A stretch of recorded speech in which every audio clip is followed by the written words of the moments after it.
Where do you rate Telangana as healthcare destination or healthcare provider compared to other states in India? మీ క్వశ్చన్లో నమస్కారం. First of all great show Abbas and congratulate వేట్ news team. మీ క్వశ్చన్లో రెండు parts చూశాను నేను దాంట్లో. One is health care and health care provider and health care destination. Well Hyderabad already prove చేసింది హెల్త్ కేర్ డెస్టినేషన్కి with the quaternary care infrastructure provided ఇక్కడ ఉన్నదో. I think it's already a medical tourism hub. It's already happened in the last decade. ఇంకా ఫ్యూచర్లో కూడా అలానే ఉంటుంది. Health care provider, yes, if దానికి మనకు నిజంగా చూస్తే ఇండియాలో మనం ఇండిసిస్ చూసుకోవాలి. ఏది నీతి ఆయోగ్ ఇండిసిస్ చూస్తే వీఆర్ ఇన్ ద టాప్ 3.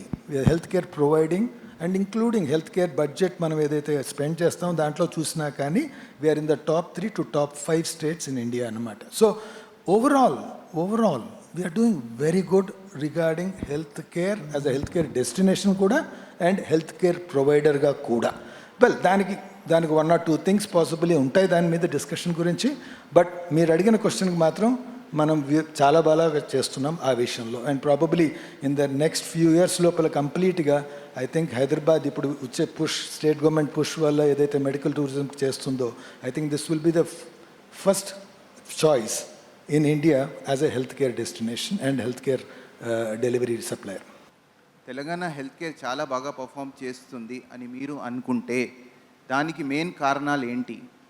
మరి మన వీక్ ఏరియాస్ ఏంటి? వాటిని ఎలా ఇంప్రూవ్ చేయాలి? వెల్, 2 క్వశ్చన్స్ ఉన్నాయి ఇక్కడ. ఒకటి, బాగా పెర్ఫామ్ చేస్తున్నాం, ఎక్కడ చేస్తున్నాం? వేర్ ఆల్ వి వీక్, దాన్ని ఎలా సర్దిద్దుకుంటాం? బాగా పెర్ఫామ్ చేస్తున్నాము అన్న దానికి స్పెసిఫిక్ రీజన్స్ ఉన్నాయండి. నెంబర్ 1, మన health care infrastructure what we created. We have got exceptional investments happened into the healthcare anamata. So ఈ tertiary care and quaternary care hospital ఎక్కడా లేదు. అంటే ఏ సిటీలోనూ ఇంత ఇన్ఫ్రాస్ట్రక్చర్ డెవలప్ అవ్వడం అనేది జరగలేదు. ఇది ఒక ఎత్తుంది. నెంబర్ 2, ఆరోగ్యశ్రీ స్కీమ్ అండి. For whatever said and done, that has become a path bearer for health care delivery. Absolutely. Way back in 2014లో ఎప్పుడు చాలా ఇంకా ముందే స్టార్ట్ అయింది. ఇప్పటికి 15-20 ఏళ్ళు అయిపోయింది. So Aarogyasri scheme has changed the dynamics completely, where a common man also can afford some sort of a treatment at any point, any time. Either tertiary care avasram vaste adi cheskogalutaru. Number 3, there is a lot of investment which has happened in medical college infra. అది ఒకటి జరుగుతుంది. ఎందుకంటే medical ఎడ్యుకేషన్కి ఇప్పుడు ప్రతి డిస్ట్రిక్ట్లోనూ ఒక medical college జరుగుతూ ఉంది. అండ్ మీరు పర్ఫార్మెన్స్ కింద చూసుకున్నా కానీ ఆ హెల్త్ కేర్ డెలివరీలో మెటర్నల్ హెల్త్ చూసుకున్నారు అంటే ఆ incentivization of the parents or incentivization of the mothers చేసిన దానివల్ల ఈరోజు ఇండియాలో అన్నిటికన్నా number 1 ranking of 96 to 97% of deliveries happen in government institutions. That is to be something which is unimaginable in Indian situation at this point of time. And there are some other programmes which are doing extremely well. ఇప్పుడు anaemia Mukt Bharat అని చెప్పేసి ఒకటి ఉంది, plus ఈ కంటి వెలుగు అనే ఒక ప్రోగ్రామ్ ఉంది, where everything is being reaching to the door step regarding betterment of the community. ఇలా అనుకుంటే, but at the same time what they are not able to do very well అనుకుంటే ప్రైమరీ హెల్త్ కేర్ అనేది మాత్రం అలానే ఉండిపోయింది. అది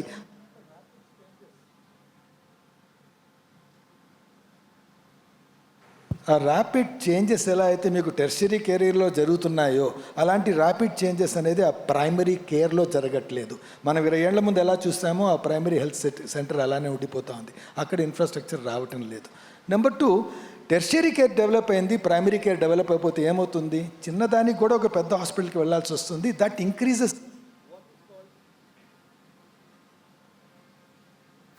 what is called medical inflation.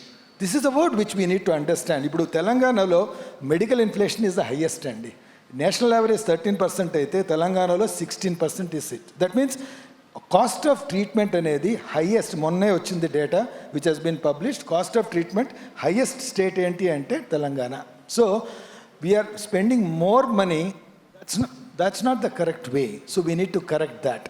So ఈ 2 ఇలా ప్రైమరీ హెల్త్ కేర్ డెవలప్ చేయడం, plus another thing is third part is ఈ మెడికల్ కాలేజెస్ కస్తున్నాం, ఇన్ఫ్రా క్రియేట్ చేస్తున్నాం, కానీ many institutions still don't have staff. So there is a staff shortage. So ఈ 3 మాత్రం మనల్ని అది వెనక్కి నెట్టేస్తున్నాయని నేను అనుకుంటున్నాను. So I think this is where we are doing good and this is where we are not able to do. Next 10 yearsలో Telangana health care system ఎలా ఉండబోతుంది? ఆర్ ఎలా ఉండాలని మీరు అనుకుంటున్నారు? బస్ అంటే మీరు చూడాల్సింది ఏమిటి అంటే let us look 20 years ago. ఒక 25 ఏళ్ల ముందు what was happening in the community, ఏమవుతా ఉన్నది కమ్యూనిటీలో? People are dying of communicable diseases, అంటే స్మాల్ పాక్స్ లేకపోతే కొలరా, వీటితో లేకపోతే that was the major cause of death or possibly sickness at that time. ఆ టైంలో అది అనమాట. So government has effectively controlled it. ఈ మధ్య కాలంలో కమ్యూనికబుల్ డిసీజ్ వల్ల చనిపోవడాలు అనేది జరగడం చాలా తగ్గిపోతా ఉన్నది. దాని తర్వాత ఏమైంది? నెక్స్ట్ టూ డెకేడ్స్లో వీ హ్యాడ్ డిసీజెస్. టెక్నాలజీ చాలా మటుకు వచ్చేసింది. బిగ్ సర్జరీస్, బిగ్ టెక్నాలజీస్ అనేటివి వచ్చేసి సర్జరీ చేయడంలోనూ ట్రీట్మెంట్ ఇవ్వడంలో. ఆ టైంలో ఏమైంది? సో పీపుల్ ఎవరైతే సిక్ అవుతున్నారో వాళ్ళకి అడ్వాంటేజ్ ఇవ్వడం, ఆ ట్రీట్మెంట్ చేయడం అనేది జరగడం మొదలెట్టింది. అవన్నీ టెక్నాలజీతో కూడుకున్నాయి కాబట్టి చాలా మటుకు కాస్టింగ్ ఉండే. సో ఆరోగ్యశ్రీ స్కీమ్ లాంటి స్కీము, ఇన్సూరెన్స్ లాంటి స్కీమ్ రావడం, దాని తర్వాత అవి రీఎంబర్స్ అవ్వడం అనేది జరిగి అందరికీ అందుబాటులో రావడం జరిగింది. అంటే ఏమిటి? We are trying to treat the sick. అంటే నువ్వు సిక్ అయిపోయిన తర్వాత నేను ట్రీట్మెంట్ ఇస్తాను ఫ్రీగా, ఇలా ఆలోచించాము ఇన్ని రోజులు. So is it the correct వేనా అని ఆలోచించాలి. See next 10 years is going to be, or we going to make everybody sick before we treat, or we will not allow them to be sick? So ఈ విధంగా ఆలోచిస్తే తప్ప next 10 years జరగదండి. So అలా కావాలి అనుకుంటే మనకి ఇప్పుడు కమ్యూనికబుల్ డిసీజెస్ లేవు, సిక్ పేషెంట్స్కి మనం ట్రీట్మెంట్ ఇవ్వగలుగుతున్నాము అంటే what are the next steps? మనలో ఉన్న ప్రాబ్లమ్స్ ఏంటి యాక్చువల్గా చూస్తే? Non communicable diseases, diabetes, hypertension and cancer and heart diseases etcetera. వాళ్ళని ఎప్పుడు మనం ఇప్పుడు ఏం చేస్తున్నాము? వాడికి హార్ట్ అటాక్ వచ్చిన తర్వాత మనం ట్రీట్మెంట్ ఇవ్వగలుగుతున్నాం. అలా కాకుండా కెన్ వీ డిటెక్ట్ దామ్? ఈ డయాబెటీస్, హైపర్ టెన్షన్, సీకేడీ, అదో కిడ్నీ ఫెయిల్యూర్ లాంటివి ప్రైమరీగా మనం పికప్ చేయాలి అనుకుంటే అది ఆ ప్రైమరీ హెల్త్ కేర్ లెవెల్లోనే గోయింగ్ టు దెమ్, అంటే మనం వెళ్ళి వాళ్ళ దగ్గర వెళ్ళాలి. అంటే the health care providing should be done at the door step. So ఆ స్క్రీనింగ్ జరిగి రేపొద్దున మనం చూసుకోకుండా ఉంటేనే జరుగుతుంది. And the second thing which is going to be most important thing is going to be ఇంతవరకు మనం ఏంటి, ఒక ప్రొసీజర్కి రీఎంబర్స్మెంట్ చేస్తున్నాం. మీకు హార్ట్ బైపాస్ అవ్వాలా, మీకు ఇది రీఎంబర్స్ చేస్తున్నాం కాదు.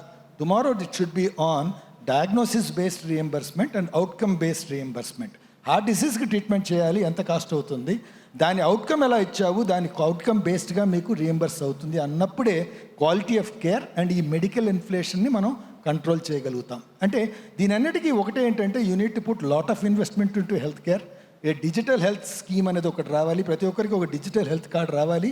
అది చేసిన దానివల్ల you will be able to prevent disease. అంటే ఏఐ జనరేటెడ్ టెక్నాలజీని యూస్ చేసుకొని, వీళ్ళందరూ చెప్పినట్టు AI is going to B of great use tomorrow. ఆ టెక్నాలజీని యూస్ చేసుకొని ఎవరు ఎక్కడ ఎప్పుడు సిక్ అవ్వచ్చు, ఈ పేషెంట్కి ఇన్ని రోజుల నుంచి డయాబెటీస్ ఉంది, తను ఈ టైంలో ఏ స్టేజ్లో ఉండొచ్చు అనేది ప్రిడిక్ట్ చేయగలిగి ఉండాలి. అప్పుడే you can prevent the disease or getting sick with the disease rather than treating the sickness after you become sick.